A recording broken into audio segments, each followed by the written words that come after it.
Hello friends, last class में हमने दो क्वेश्चन देखे थे नेटवर्क थियरी के और आई होप आपको वो क्वेश्चन समझ में आ गए होंगे। अब बात कर रहे हैं दूसरे दो क्वेश्चन की। चलिए, सबसे पहले अगर हम बात करते हैं तो इस क्वेश्चन में पूछा है कि आपको करंट की वैल्यू एम्पियर में बतानी है, राइट। सो कौन से करंट की बात कर रहे हैं, तो आप बहुत अच्छे से देख पा रहे होंगे यहाँ पे इस करंट की बात कर रहे हैं, ठीक है। As you can see here, just a second, या सो इस करंट की बात कर रहे हैं और ये करंट कहाँ पे आपका इधर है, ठीक है। तो आपको यहाँ पे ये बताना है कि इसकी वैल्यू क्या है एम्पियर में, राउंड ऑफ कर देना है 1 डेसिमल पॉइंट तक। तो सबसे पहले इस क्वेश्चन को सॉल्व करने के लिए, जैसे मैंने पिछली क्लास में भी बताया था, 3-4 चीज़ें आपके दिमाग में इस टाइप के क्वेश्चन को सॉल्व करने के लिए आने चाहिए। थेवेनिन, नॉर्टन, केवीएल, केसीएल, बस ये 4 कॉन्सेप्ट अगर आपने यूज़ कर लिए तो आप इजीली इस क्वेश्चन को सॉल्व कर सकते हो, ठीक है। ये जब भी मुझे ऐसा टी दिखता है यहाँ पे, ये वाला टी, समझ पा रहे हो, ये वाला टी दिखता है तो मेरा पर्सनली वहाँ पे सीधा ध्यान जाता है नॉर्टन पे, ठीक है। मतलब नोड एनालिसिस, नॉर्टन नहीं, सॉरी, नोड एनालिसिस पे जाता है कि इससे अच्छा यहाँ पे नोड एनालिसिस लगा दो मैश एनालिसिस की जगह पे, ठीक है। तो दोनों ही तरीके हैं। अब मैं आपको एग्जाम्पल के थ्रू ही बताता हूँ, उसके सॉल्यूशन के थ्रू बताता हूँ कि अगर हमने यहाँ पे नोड पे अगर लगाया तो क्या होगा, ठीक है। चलिए देखते हैं। तो सपोज़ यहाँ पे सबसे पहले हमने क्या किया कि Vx लगा दिया, ठीक है। Vx ले लिया, एज्यूम कर दिया कि यहाँ का वोल्टेज ये है।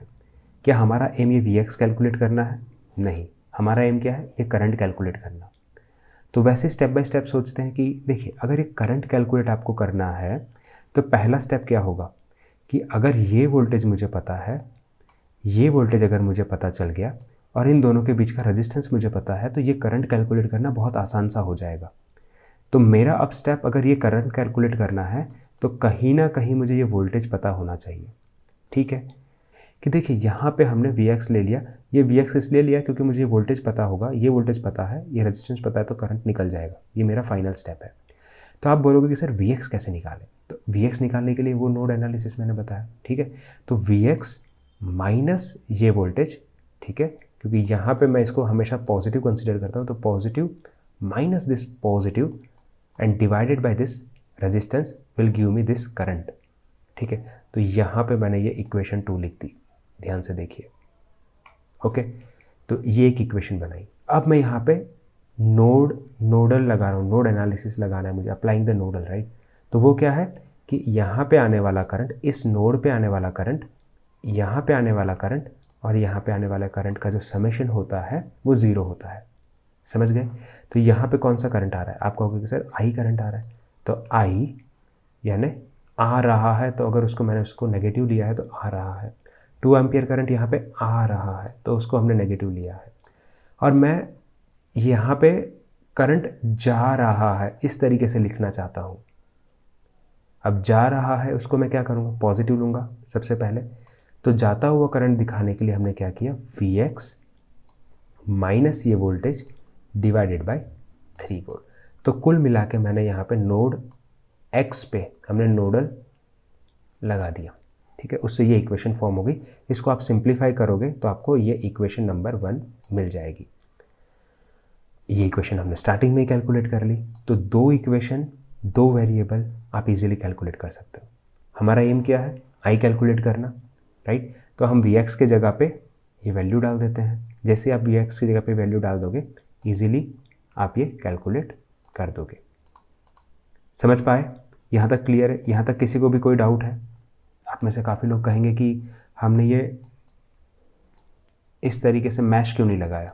तो देखो, V20 लिखता मैं, नेगेटिव से पॉजिटिव जा रहा हूँ, फिर मैं इसको यहाँ पे क्या लिखता, इस यहाँ पे जो वोल्टेज ड्रॉप है वो क्या लिखता, यहाँ पे वोल्टेज ड्रॉप को मैं लिखता -2i लिखता, ठीक है। क्यों? क्योंकि यहाँ पे पॉजिटिव होगा और यहाँ पे नेगेटिव होगा, पॉजिटिव से नेगेटिव जा रहे हैं। फिर आगे बढ़ते तो यहाँ का करंट क्या है, देखो यहीं पे सबसे बड़ी दिक्कत आ गई। तो आप कहोगे कि सर हाँ हम निकाल लेंगे यहाँ का करंट। कैसे निकालोगे सर, 2 एम्पियर इधर से आ रहा है, 1 एम्पियर आई करंट यहाँ से आ रहा है। मैं एज्यूम करता हूँ कि यहाँ पे आई प्लस 2 एम्पियर करंट आ रहा है, ठीक है। चलो भाई, आपने वो भी कर दिया, तो उसको भी हम नेगेटिव में लेंगे क्योंकि वहाँ पे वोल्टेज ड्रॉप है।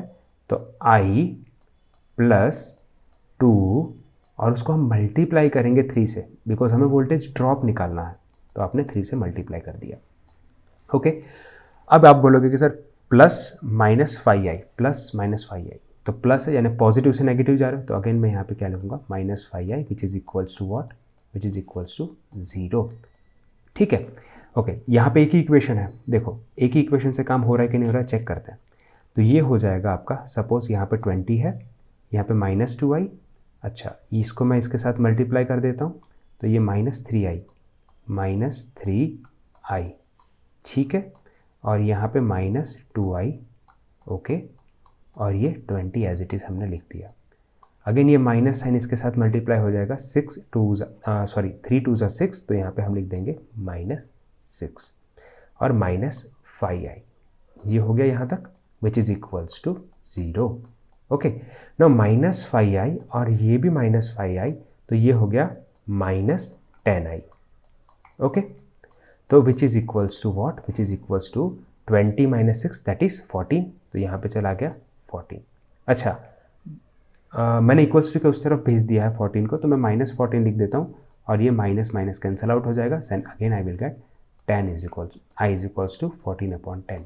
ठीक है, तो यहाँ पे आप देख सकते हो कि इस मेथड में, राइट, इस मेथड में हमें 2 इक्वेशन की ज़रूरत पड़ी, यहाँ पे मैंने सीधा मैश लगा दिया, तो मुझे 2 इक्वेशन की ज़रूरत नहीं पड़ी। समझ में आ गया? तो जो भी दिमाग में आता है उस वक्त, जो भी मेथड दिमाग में आता है वो तुरंत अप्लाई कर दो। ऐसा नहीं है कि नहीं ये मेथड लगाऊंगा, वो मेथड लगाऊंगा, बहुत ज़्यादा टाइम वेस्ट मत करो, ठीक है, बहुत कम टाइम होता है, बट हाँ थोड़ा सा लॉजिकली सोचो और अप्लाई कर दो उसे, ठीक है। चलिए, तो अब देखते हैं second question, that is overall 4th question है ये इस सीरीज़ का, but second question of the day. देखिए यहाँ पे ध्यान से देखना, ये बहुत सिंपल सा क्वेश्चन है, दिखता बहुत कॉम्प्लिकेटेड है, बट इसमें छोटी सी ट्रिक है, ठीक है, एक छोटी सी ट्रिक है, वो मैं आपको बताता हूँ। जनरली इस टाइप के क्वेश्चन को देख के हम क्या करते हैं, हम देखते हैं कि देखो ये चीज़ रिपीट हो रही है, आप देख पा रहे हो, तो हम क्या करते हैं, हम इसको z इक्विवेलेंट ले सकते हैं कि नहीं, ठीक है। जो पहली बार इस टाइप के क्वेश्चन को देख रहे हैं उनको मैं समझा दूं कि ये 9 ओम 5j और माइनस j5 रिपीट हो रहा है इनफाइनाइट टाइम्स, तो इसके बाद अगर मैं यहाँ पे इसको z इक्विवेलेंट ले लूँगा तो चल सकता है, ठीक है, but for this particular question ये नहीं चलेगा, right. For this particular question क्या होगा कि ये वाला जो पार्ट है ना आपका, ये z इक्विवेलेंट वाला पार्ट, ये वाला जो z इक्विवेलेंट वाला पार्ट, वो तो आप क्या करोगे, आप उसको z इक्विवेलेंट ले लोगे, कोई दिक्कत नहीं है, ठीक है। तो ये कैसे दिखेगा, देखो मैं आपको दिखाता हूँ, यहाँ पे वो 9j वाला पार्ट, 9j वाला पार्ट, ठीक है, थोड़ा सा राइटिंग ऐसी आएगी बिकॉज अभी पैड का प्रॉब्लम है, राइट, ओके, और ये j5 है, ठीक है, j5 है और ये माइनस j1 है, ठीक है, और यहाँ पे आपने ले लिया, यहाँ पे आपने ले लिया z इक्विवेलेंट, में, ठीक है, और इस पूरे की वैल्यू भी z इक्विवेलेंट हो जाएगी, राइट। अच्छा, यहाँ पे दिक्कत कहाँ पे फेस करोगे आप, यहाँ पे दिक्कत आप कहाँ पे फेस करोगे, सोचो, ये वाला पार्ट और ये वाला पार्ट ही पैरेलल में है, यानी कहीं ना कहीं ये रह गया, ये भाई साहब रह गए, अकेले पड़ गए, और हम इसको सॉल्व करने जाएंगे तो हमें आंसर नहीं मिलेगा, क्योंकि हमें z इक्विवेलेंट के साथ इक्वेट करना पड़ेगा, और ये इसके साथ पैरेलल में आ जाएगा तो बहुत दिक्कत करेगा। तो इस प्रॉब्लम से बचने के लिए हम z1 और z2 लेंगे। ये प्रॉब्लम सबसे पहले मैंने जानबूझ के इसलिए बताई क्योंकि स्टूडेंट यहाँ पे फंसते हैं।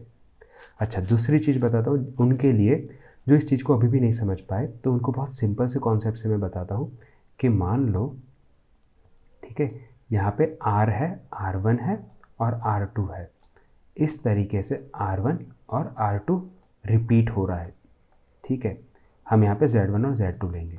तो उनके लिए मैं ये बता दूँ आपको कि जब भी इस टाइप के क्वेश्चंस आते हैं तो हम इंटेंशनली अगर इस पूरे पार्ट को z1 या z2, r1 या r2 हम रिपीट कर सकते हैं, इंस्टेड ऑफ होल दिस हम उसको लिख सकते हैं। मैं आपको समझाता हूँ, देखो ध्यान से देखना, इधर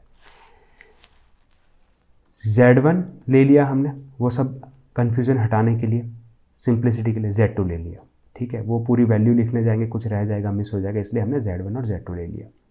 अगेन Z1 एंड Z2 ले लिया। अब इसको हम क्या लिख सकते हैं, यही चीज़ तो आपको यहाँ पे स्टार्टिंग में दिख रही है।